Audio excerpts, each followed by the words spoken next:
Istri tetangga ternyata lebih hebat. Sonya adalah seorang istri yang sering ditinggal suaminya bekerja keluar kota dalam waktu lama. Sedangkan Arifin, tetangga kosnya, pada suatu saat ditinggal istrinya pulang kampung. Sehingga pada akhirnya, karena mereka sama-sama saling membutuhkan, maka ujung-ujungnya mereka pun saling memberi dan saling menerima. Bagaimanakah kisah serunya? Namun sebelum lanjut ceritanya, bagi teman-teman yang belum tekan tombol subrek, silahkan tekan tombol subrek terlebih dahulu. Kalau sudah subrek, langsung aja kita gas. Berikut cerita lengkapnya. Kisah ini terjadi kira-kira 2 tahun yang lalu, yaitu tepatnya 2023. Namaku Sonya, suamiku Bahrudin. Sama-sama dari Bogor. Punya anak 1. Kami pindah kontrakan ke Jakarta Timur karena Bahrudin, suamiku, dapat borongan proyek perumahan. Di sana tinggallah aku dengan anakku semata wayang akhirnya. Kami ngontrak di kawasan dekat industri, jadi agak ramai kalau malam hari karena karyawan pabrik memang pada kerja siang hari, jarang di shift. Kontrakan yang berhadapan sekitar 20 kamar, penghuninya kebanyakan sudah keluarga. Suamiku tidak merasa khawatir meninggalkan aku dan anakku saja. Berminggu-minggu paling dia pulang setor kebutuhan sehari-hari. Hal inilah yang pada akhirnya menjadi sebab terjadinya peristiwa yang tak terlupakan ini. Namun justru dengan jarangnya suami pulang membuat aku gak kerasan di kontrakan. Apalagi di kontrakan gak ada hiburan TV maklum, hasil proyek suamiku pas-pasan. Kalau anak pengen nonton, terpaksa numpang di tetangga sebelah. Ada seorang tetangga yang istrinya lagi pulang kampung, namanya Arifin. Dia orang Sumatera, kuning langsat, badannya tegap. Karena memang dia security yang jadwal, kerjanya kadang malam kadang siang. Tak terasa seminggu sudah kami tinggal di kontrakan, dan 4 hari sudah suamiku gak pulang karena desakan proyek yang harus diselesaikan. Mas Arifin orangnya baik sama anak saya. Kalau pulang kerja selalu dibeliin jajanan, hingga anakku sangat dekat dengannya. Kalau nonton TV di rumahnya, sering anakku ketiduran. Tinggallah aku dan Arifin yang nonton sampai larut malam. Aku pun sudah biasa saling ledek sama Arifin, karena pasangan kami sama-sama tidak ada. Soalnya biasanya kalau malam-malam gini, orang-orang pada terbuai di pelukan suami atau istrinya Iho, sedangkan kita malah asik nonton TV. Hahaha. Tiba-tiba Arifin ngomong gitu. Emang kenapa mas? Mas kangen istrinya ya? Cetusku. Iya Sonya, sayangnya istriku lagi di kampung. Terpaksa nampung jadi dodol dulu deh. Hehehe, kata Arifin. Ih, Mas Arifin. Hehehe, kan normal Sonya. Normal apa normal? Ledekku. Tiba-tiba saja lenganku dicolek mesra olehnya. Rasanya nyaman sekali. Kupandangi muka Arifin agak merah padam. Tiba-tiba pundakku dirangkul Mas Arifin, pelan tapi pasti aku dicihemnya. Mungkin aku memang naksir sama dia, atau memang sudah 4 hari gak ketemu suami, sehingga aku biarkan aksi lanjutan dari Arifin yang semakin berani padaku. Dengan diamnya aku dan Mas Arifin tambah semakin nekat. Tangannya semakin bebas berkeliaran jadinya. Sengaja aku buka makin lebar untuk memberi peluang buat Mas Arifin. Tiba-tiba Mas Arifin berdiri, aku agak heran. Kok tanggung banget hanya sampai di sini? Ternyata Mas Arifin berdiri itu mau menutup pintu kamar yang memang belum ditutup. Aku cekikikan hampir saja ada hansip lewat. Kalau nggak kita bisa-bisa diarak warga loh. Iya, soalnya sih gak kontrol. Soalnya pindah dalam saja yuk. Ajak Arifin seraya tanganku ditariknya untuk ke dalam kamarnya. Sambil tangannya Arifin terus memberikan gerakan-gerakan yang membuatku semakin melayang tinggi. Mas, mari kita malam ini saling mengisi kekosongan kita berdua.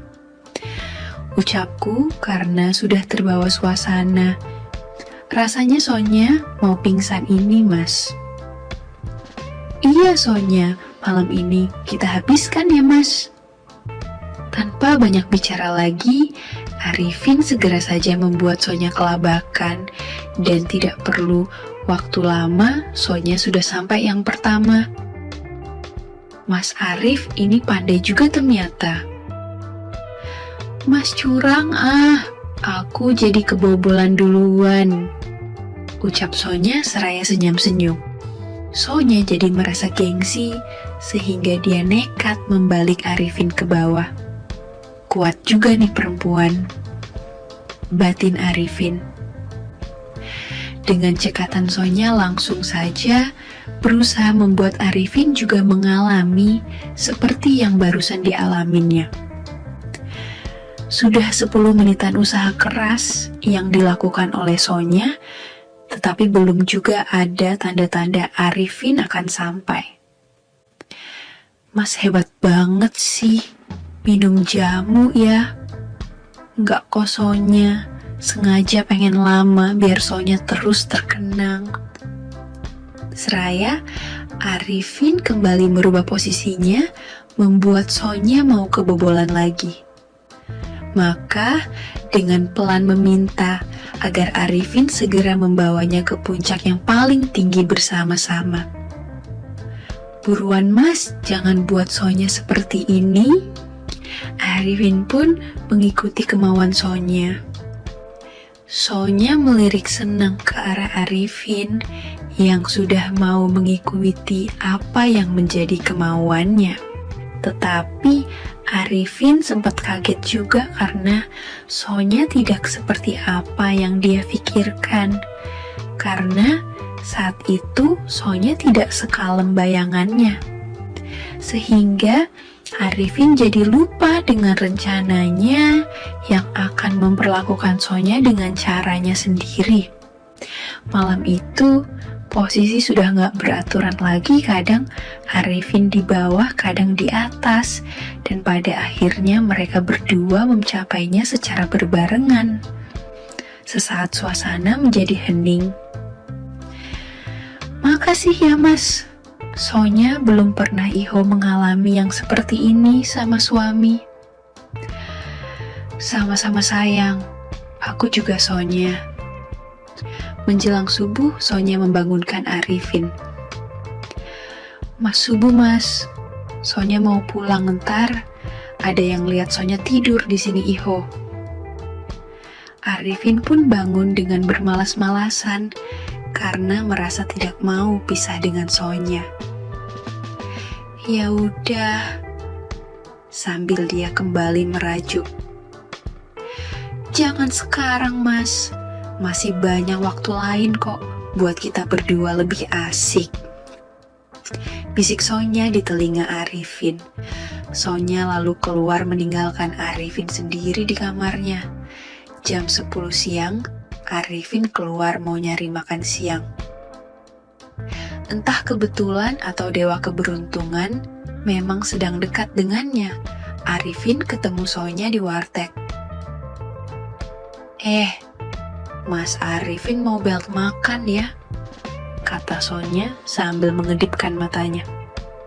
Iya Sonya, aku lapar lagi, gak ada yang masakin nih. Hahaha, oh ya sekalian, ini ntar mas bayarin ya, ucap Arifin.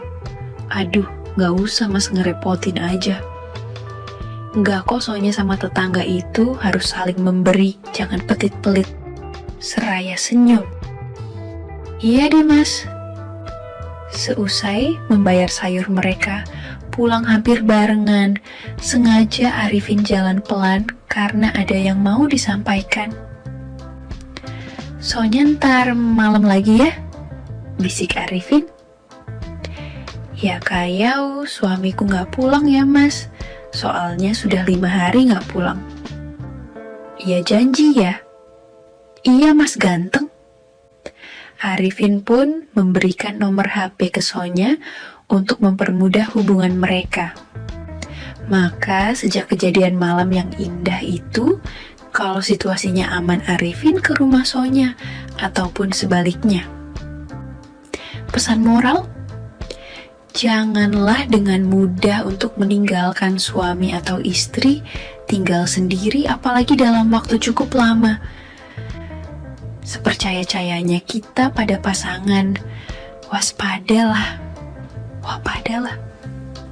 Jangan sampai kita semua kecolongan seperti yang terjadi pada Arifin dan Sonya. Sekian dulu ceritaku hari ini, semoga kalian semua bisa terhibur. Sekali lagi, tidak pernah lupa Mimin ingin mengingatkan bahwa tidak ada maksud untuk merusak moral. Tapi di sini kami selaku admin channel Mafiem hanya berbagi pengalaman dari viewer saja yang tentu saja tidak untuk ditiru.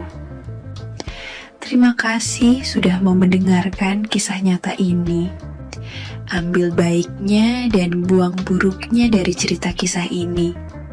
Semoga hal seperti ini tidak terjadi kepada kita semua bosku.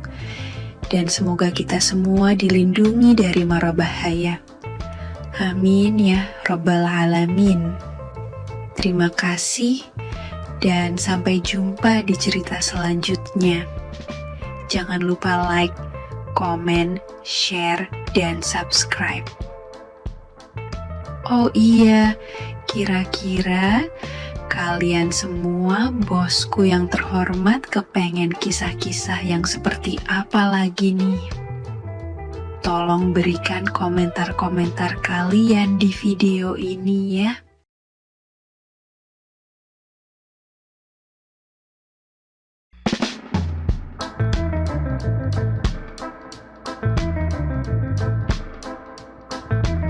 Assalamualaikum, halo penonton saluran Makiem semuanya.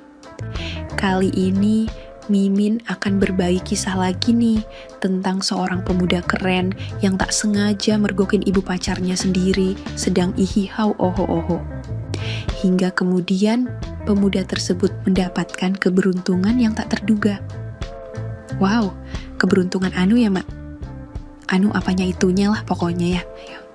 Daripada penasaran, mari simak saja video ini sampai selesai. Tapi, sebelum mulai ceritanya, mari perkenalkan dengan tokoh utama dalam kisah ini. Tapi semua nama akan disamarkan demi privasi. Perkenalkan, namaku Ferry, usiaku 18 tahun, dan saat ini aku kelas 3 SMU swasta di kota Surabaya. Perkenalanku dengan pacarku yang bernama Adelia. Kira-kira setahun yang lalu, keluarga Adelia termasuk keluarga yang kaya raya. Ayahnya bernama Pak Hendrik, berusia 58 tahun masuk dalam jajaran anggota dinas. Sedangkan istrinya bernama Bu Aulia, berumur 42 tahun. Bu Aulia itu orangnya cantik, tingginya sekitar 164 cm, kulitnya putih. Beliau asli Manado, rambutnya sebahu, orangnya ramah dan berwibawa. Kesibukan ibu pacarku ini hanya di rumah saja alias ibu rumah tangga. Dalam masa pacaran, boleh dibilang aku kurang pemberani karena memang Adelia orangnya selalu memegang prinsip untuk menjaga kehormatan karena dia merupakan anak tunggal. Dia selalu berkata bahwa kehormatannya hanya untuk suami kalau nanti sudah sah saja. Karena itulah pesan dari mamanya. Dan ya dia hanya mengizinkan aku untuk mencifok saja, itu juga kalau malam minggu. Sebenarnya, aku bukanlah orang yang alim, karena kawan-kawanku, Andi, Dito, dan Roy terkenal gangnya playboy. Maka sebagai pelampiasanku, dikarenakan pacarku orangnya alim, aku sering mencari kesenangan di luar bersama teman-temanku. Rata-rata dari kami adalah anak orang gedean, jadi bagi kami uang bukanlah soal yang penting happy. Suatu hari, tepatnya minggu sore, kami berempat pergi ke Tretes dan rencananya akan menyewa hotel. Sesampainya di sebuah hotel, kami segera ke resepsionis dan kami segera memesan 2 kamar. Dan saat itu, aku hanya duduk di ruang tunggu sambil mengawasi Dito dan Andi yang sedang memesan kamar. Namun, tiba-tiba pandanganku jatuh pada wanita setengah baya berkacamata hitam di sebelah Dito yang sepertinya lebih dulu memesan kamar di hotel tersebut. Aku seperti tak percaya, dia ternyata Tante Aulia, yaitu ibunya Adele. Dan tampaknya yang sedang bersamanya adalah seorang pemuda yang aku sendiri tidak kenal. Mereka kelihatan mesra sekali. Dari situ timbullah niatku untuk menyelidiki apa sebenarnya tujuan Tante Aulia datang ke hotel ini. Setelah mendapat kunci, mereka kemudian melangkah pergi untuk menuju kamar yang dipesan. Lalu aku menguntitnya diam-diam. Di situ aku beralasan mau ke toilet kepada teman-temanku. Oh, ternyata mereka menuju ke kamar melati nomor 3, yaitu salah satu kamar VIP yang dimiliki oleh hotel itu. Kemudian, aku balik lagi ke teman-temanku. Kebetulan, kami mendapat kamar yang lokasinya saling membelakangi dengan kamar melati, dan posisi kamar hanya dipisahkan oleh parkiran mobil. Tak lama kemudian, Roy dan Dito pergi mencari cewek. Sambil menunggu mereka, aku iseng-iseng pergi ke belakang kamar. Saat itu, sekitar pukul 18.00 sore hari, di mana keadaan sudah mulai gelap.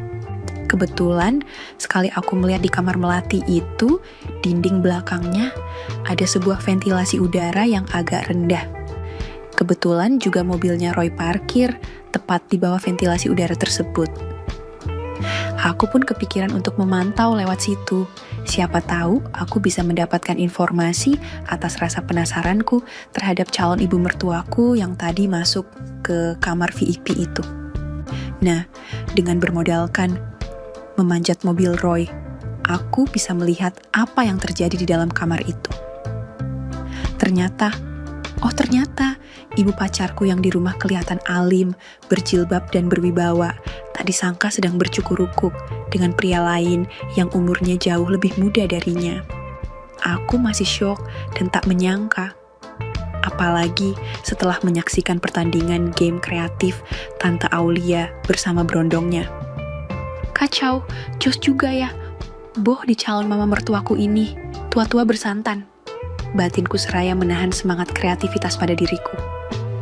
Tak sadar, aku hampir saja berkreasi dengan kreativitasku on the spot.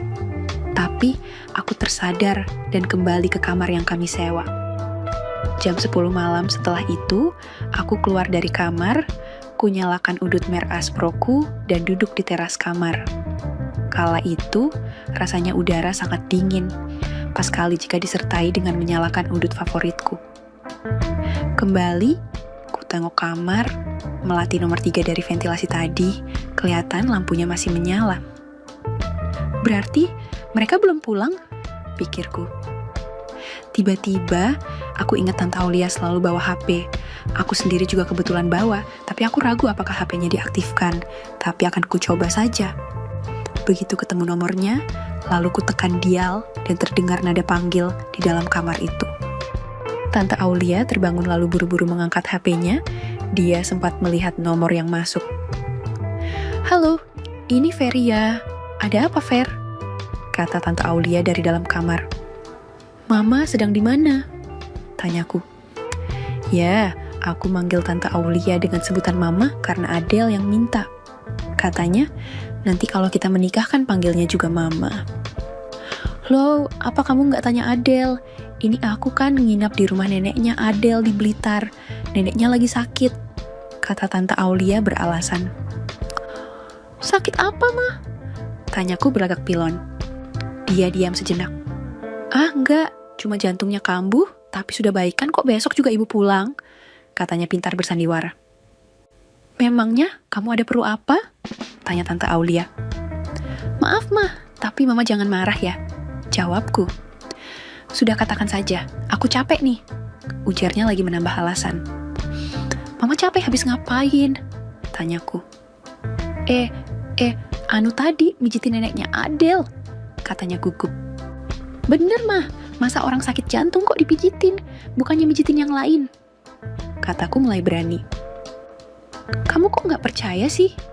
Apa sih maksudmu? Jawabnya gelagapan. Sekali lagi maaf Mah, sebenarnya saya sudah tahu semuanya, sahutku. Tak tahu apa kamu? Dia mulai gelagapan dan panik. Bukannya Mama sekarang berada di hotel di kamar melati nomor 3 bersama orang yang bukan suami Mama, kataku. Ferry, kamu di mana? Katanya bingung. Temui saya di belakang kamar Mama, di dalam mobil Civic putih sekarang, kita bisa pecahkan masalah ini tanpa ada orang yang tahu, Ma. Kataku menantang. Baik aku segera ke sana, tunggu 5 menit lagi, katanya lemah. Tak lama kemudian, Tante Aulia datang dan masuk ke mobil Roy. Malam, Ma, sapaku ramah. Ferry tolong ya, kamu jangan buka rahasia ini, katanya memohon. Jangan khawatir, Ma, kalau sama aku pasti aman, tapi aku bingung mau meneruskan. Tapi apa, Ferry? Ngomong dong cepetan, jangan buat aku tengsin di sini, tolong deh, jaga nama baik Mama. Mama baru 2 kali begini kok, itu juga gara-gara Mama udah gak tahan lagi, bener loh, katanya merajuk. Tunggu dulu, emang sama Om Hen, Mama gak puas, tanyaku. Sebenarnya sih, Mas Hen itu udah menuhin kewajibannya, cuman sekarang dia kan udah agak tua jadinya ya. Kamu tahu sendiri kan, gimana tenaganya kalau orang sudah tua, makanya kamu harus maklum. Kalau kebutuhan yang satu itu belum terpenuhi, bisa gila sendiri Mama. Kamu kan udah dewasa, masalah kreativitas kayak gitu. Harusnya udah paham. Paling tidak, kamu sudah tahu alasannya. Sekarang, tolong Mama ya. Jaga rahasia Mama, please, katanya mengibah. Baik Ma, akan aku jaga rahasia ini. Tapi tergantung. Ucapku gantung. Tergantung apa? Tanya Tante Aulia penasaran. Tergantung imbalannya. Terus yang buat tutup mulut apa dong? Masak mulut saya dibiarin terbuka, jawabku. Kamu minta uang berapa besok Mama kasih? Balas Tante Aulia agak sombong. Papa, saya masih bisa kok ngasih uang berapapun. Emangnya uang bisa untuk tutup mulut, lihat Ma. Ucapku sambil aku keluarin uang 100.000 lalu kutaruh di mulut. Kemudian uang itu jatuh ke lantai mobil. Tuh, jatuhkan uangnya, kataku sambil ketawa kecil. Hihihihi, kamu bisa aja bercanda, terus kamu minta apa? Tanya Tante Aulia.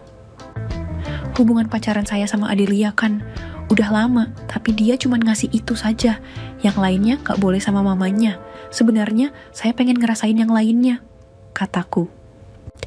Gila kamu, anakku kan masih asli. Harus bisa jaga diri dong, jawabnya emosi. Saya kan laki-laki dewasa mah, pasti juga kepingin ngerasain hal kreatif gituan. Gimana? Kalau selain cipokan dari Adele, saya belajarnya sama Mama Aulia saja, tanyaku berani. Wah, kamu semakin kurang ajar saja. Mulai besok, kamu gak boleh pacaran lagi sama anakku, ancamnya serius. Memangnya Mama pengen lihat berita di koran, istri anggota dinas Jatim berselingkuh. Aku balik mengancam. Jangan dong kamu kok. Gitu sih, aku cuman bercanda kok. Kamu boleh kok ngelanjutin hubungan kamu dengan Adele. Terus kalau mau diajarin berkreasi penuh kreativitas begitu. Mama gak keberatan kok. Sekarang juga boleh, katanya. Akhirnya dia mengalah. Mama mau sama saya sekarang. Tanyaku gak percaya. Udahlah, ayo ke kamar mama. Tapi biar pemuda itu kusuruh pulang dulu, katanya sambil melangkah pergi menuju kamarnya. Malam itu, kulihat jam tanganku sudah menunjukkan pukul 23,12 malam. Tak berselang lama, kulihat seorang pemuda keluar dari kamar Tante Aulia dan aku pun segera masuk ke dalam kamar itu. Kulihat Tante Aulia sedang duduk di meja rias sambil menyisir rambutnya menghadap ke cermin. Gak usah berdandan, mah. Udah cantik kok, kataku memuji kecantikannya. Emang mama masih cantik? Tanyanya. Buat apa saya bohong? Sudah lama saya mengagumi kecantikan mama, jawabku. Malah saya sering terinspirasi, kataku merayunya. Ya udah, gak usah dijadikan inspirasi lagi. Orangnya udah ada di depan kamu kok, katanya sambil berdiri dan berjalan ke arahku. Aku pun sudah tidak sabar. Ayo, kita mulai game kreatifnya. Ini kan yang kamu inginkan, ucap Tante Aulia sembari memulai pelajaran pekerjaan kreatif yang belum pernah aku dapatkan dari Adele anaknya. Begitu kulihat, aku sangat terkesima dengan yang masih bertutupkan aksesoris mentereng itu. Terlihat wadidaw, meskipun belum dikupas kreatif cup penutupnya. Dikupas dong sayang, masa dilihatin aja, katanya pengen nyicipin, ucap calon ibu mertuaku itu seraya dengan kreatifnya mengasih unjuk yang wadidaw itu tadi yang masih berperlindung aksesoris. Kemudian aku pun mulai mengupasnya secara kreatif. Kalau kutaksir terlihat sangat berbeda dengan Adele yang selama ini bahkan hanya bisa kupandangi dari luar rumah saja. Gue deh banget mah, hasil kerja kreatif Om Hen, tekstur envok berkualitas tinggi ini. Kerjakan plan fair, jangan dicokot. Maaf mah, habisnya gregetan kalau sama Adele gak boleh. Enak mah. Udah habiskan, terus lanjut ke pekerjaan kreatif lanjutan yang kamu cita-citakan banget selama ini. Iya mah, makasih banget loh mah, aku sudah dikasih kerjaan kreatif ini. Dan malam itu, di kamar melati nomor 3, terjadilah sesuatu yang harusnya tidak terjadi. Saling adu jurus dengan teknik dan skill masing-masing dalam pekerjaan dan game kreativitas itu. Kuakui teknik teori berlaku yang aku pelajari dari film Jepang favoritku kalah hebat dari teknik kreatif Tante Aulia. Meskipun dia bilang baru 2 kali, tapi aku yakin dia bohong, pasti sudah sering berkali-kali berkreasi dalam game kreatif multiplayer ini. Karena setelah 1 jam bertarung hebat dalam game kreatif dan menyajikan jurus andalan masing-masing sesuai teori yang berlaku, aku masih dikagetkan dengan 1 jurus kreatif Tante Alia yang alim ini, yaitu jurus ulti didorong dari belakang. Fer, cobain ya jurus kreatif ulti mama. Kamu laksanakan dan kerjakan jurus ini dari belakang, perintahnya. Emang bisa mah? Aku belum pernah loh ngerasain jurus itu di game kreatif ini. Biasanya dari depan jurus jurunyanya. Jawabku ragu. Udah, kamu kalau nerima jurus 1 ini nanti juga akan kewalahan terus kalah dengan cepat. Mau nggak? Ayo, ucap calon ibu mertuaku itu meyakinkan. Bentar, belum selesai aku menjawab, tiba-tiba Tante Aulia mengulti tanpa aba-aba. Nih, rasakan jurus didorong belakang. Ucapnya. Ma. Aku jadi tak karuan karena ternyata sangat menekan kreativitas sekali. Tak kusangka sedigidau ini. Kuakui memang Tante Aulia sangat-sangat hebat. Karena beliau, aku bisa merasakan hal kreatif yang tidak dikasih sama Adele pacarku. Bahkan dapat pengalaman baru yang sangat begitu berarti dan indah bagiku. Berbeda dengan awal-awal tadi, kali ini adu jurus dalam game kreatif. Dengan posisi belakang aku hanya mampu bertahan selama 30 menit saja. Karena memang semenakjubkan itu. Tidak pernah kusangka calon ibu mertuaku, Tante Aulia yang notabene alim ini sangat pandai dalam hal adu jurus game kreatif. Hingga akhirnya jam menunjukkan pukul 3 pagi, kami baru udahan kerja kreatifnya. Aku jadi teringat kalau aku ke hotel ini bersama teman-temanku. Aku pun bergegas merapikan diri dan pamit menemui teman-temanku di kamar yang kami sewa.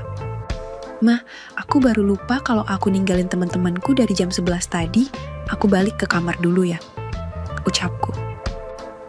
Ih, sampai lupa waktu kamu ya? Ya sudah sana, tunggu dulu, muac, nanti lagi ya, ucap Tante Aulia seraya memberiku hadiah. Nanti bisa diatur lagi mah, kalau sudah di Surabaya, kita adakan jadwal meeting pertandingan kreatif lagi. Oke, calon ibu mertuaku yang cantik, Mama enak banget, ucapku sambil berjalan menuju pintu kamar. Bye, inget jangan sampai bocor ke Mas Hen dan Adel ya. Awas kamu, ini biar jadi rahasia kita berdua saja, sahutnya. Siap mah, kalau rutin dapat hantaman dari jurus ulti kreatif belakang mama masih bisa diatur mah, aman, jawabku. Akhirnya, aku pun kembali ke kamar teman-temanku. Ternyata mereka sudah tertidur semua dan kulihat ada satu cewek juga di sana. Pasti mereka habis main Uno nih, batinku. Ya, aku memang tidak kebagian, tapi aku malah mendapatkan pengalaman pertama kesempatan dengan Tante Aulia yang sulit untuk dilewatkan dan sangat sulit untuk disia-siakan. Beruntungnya, aku bisa merasakan pengalaman berharga penuh kreativitas dan pelajaran bersama wanita setengah baya yang alim itu. Calon ibu mertuaku pula, gumamku. Aku pun tidak menyesal karena tidak kebagian bersama teman-temanku. Gak papalah kali ini terlewatkan, yang penting aku mendapatkan yang lebih wow.